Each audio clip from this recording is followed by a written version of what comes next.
Hello, what's up guys? How are you? My name is Adel and I'm here in order to introduce you to our course. It's a course on bridge engineering, and I wish I introduce you to the methodology of pre-stressed bridge design, and I hope you guys enjoy this course. First of all, let me introduce myself. I'm Adel and I was born in Brazil, and I'm structural bridge engineer in north of Brazil, in a city called Porto Velho. It's capital city of Rondônia state. I am a specialist on concrete design and the concrete structure on classical bridge engineering and pre-stressed bridge engineering. So this course is designed for you guys, students and professionals involved into the design and construction of bridge engineering. And on this course, you guys are going to learn a lot about how to design pre-stressed bridges and using BT girders. So I'm using the imperial units here, so the inches, foot, the miles per hour. So if you guys learn in your country metrics units, it's not a problem because you can convert into for example kips into kilonewtons or pounds into kilograms. So this is not a problem for us.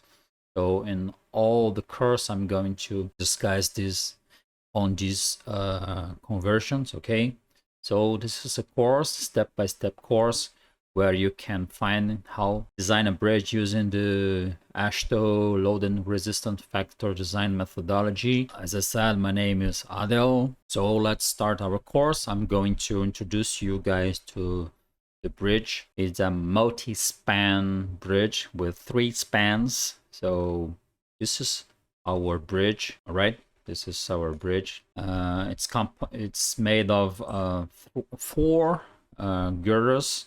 This girder has a cross section called the BT 72 or BT 72 inches high. All right.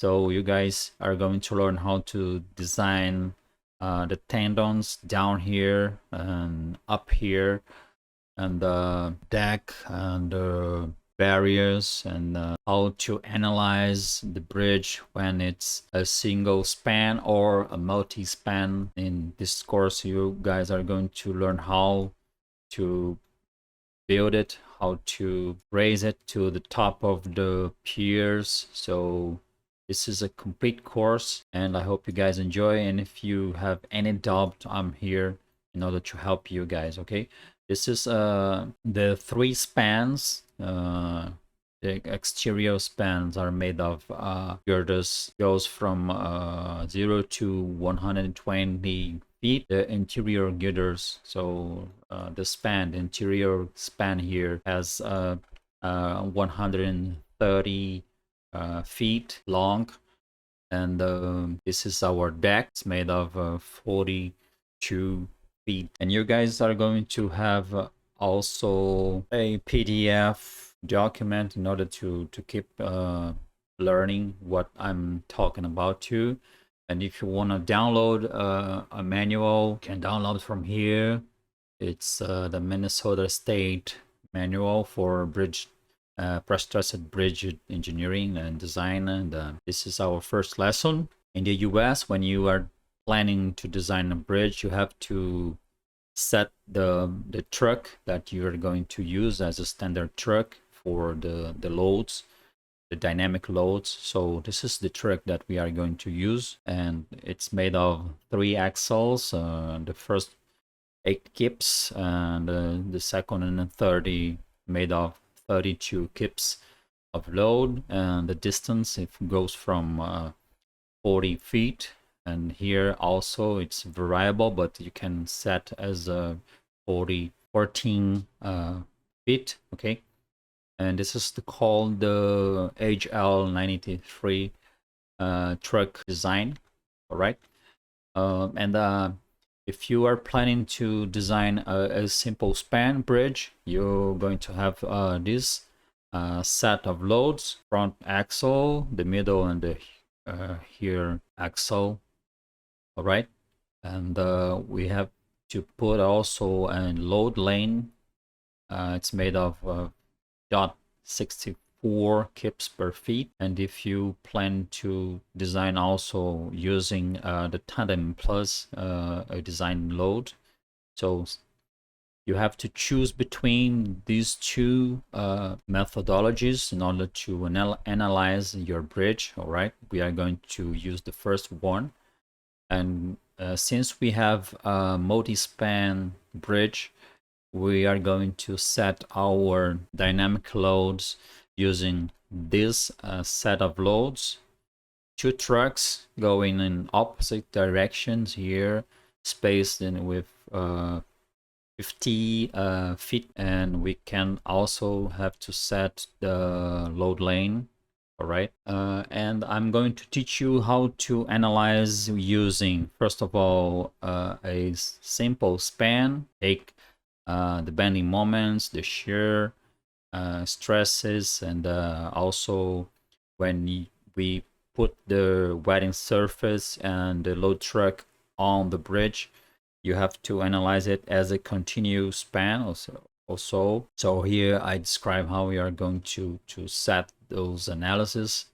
The material, we have a deck with thickness of 7.5 inches, like here. All right, if I measure it here from here, it's 80, but we are going to set is as 7.5 inches.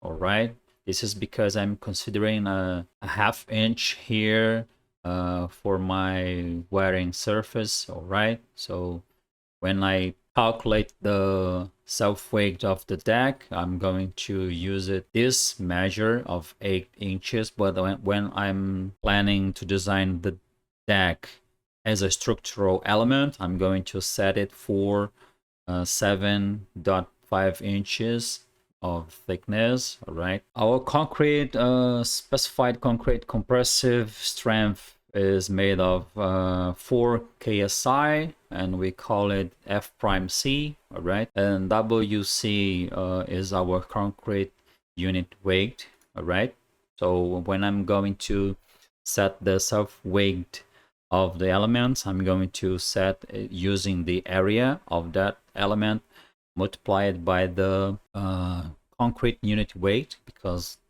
whole structure, the girders and the deck and the haunch and the barriers are all made of the same material, concrete, right? The material, when we're using the precast concrete beam, I'm using a different specified compressive strength for the concrete, because I'm thinking about an economic approach to build that bridge. All right, so F prime Ci is our concrete for the beam, the girder. All right, it's 5.5 ksi, and our F prime Cs is specified compressive strength of concrete for the precast beam at service loads, 7 ksi. Our overall beam length exterior are made of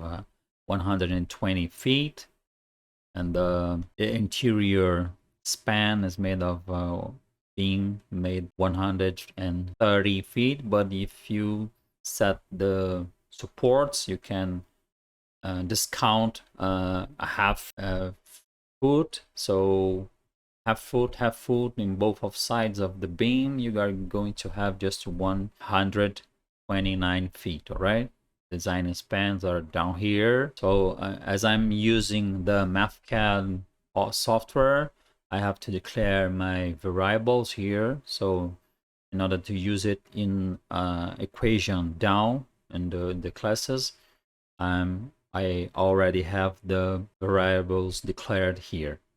up here. All right, so this is a picture of our bridge. I took it from the SketchUp software, and the space is S between girders is 12 feet, right? And I have a overhang here that holds the barriers, right? And you have a distance between the center of the exterior girder here and the overhang, right? This is another picture that I took from SketchUp software. The strands that we are going to use is a special steel. So a strand is the area of a strand. It's we are going to use a 1/2 inch diameter for the strands. All right, so if you take the area, this is the 0.15 inches square. The FPU is our specified tensile strength for these strands, right? The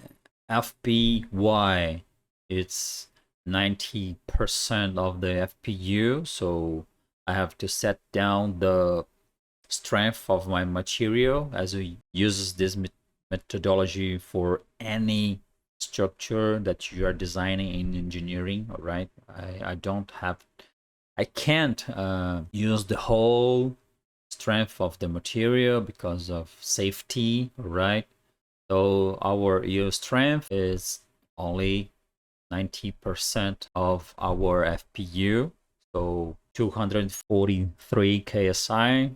Our FPI is 75% of FPU, so we are going to use only 202.5 KSI for these strands, and FPE 80% of FPI. So since I declared my variables, I can set it in an equation here, and here I got the result of that multiplication here. All right, and this is the tables that you can see in order to learn from this document that you can download and see the table, right? Our EP is a modulus of elasticity for our pre-stressing tendons, right?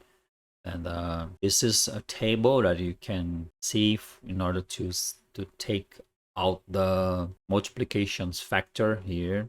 All right, our reinforcing bars, FY 60 KSI for yield strength, and 29,000 for our ES, that is our modulus of elasticity for that reinforcing bars. All right, future welding surface, it's made of a 2-inch additional concrete. Since our welding surface KCF is our unit weight for the welding surface. All right, the New Jersey barrier, we are going to use the WB as .3 kips per foot per side. All right, so since we have two barriers on both sides of our deck, we are going to use these units in order to calculate its self weight. Cross section of our BT72, it's made of area 767 inches square for our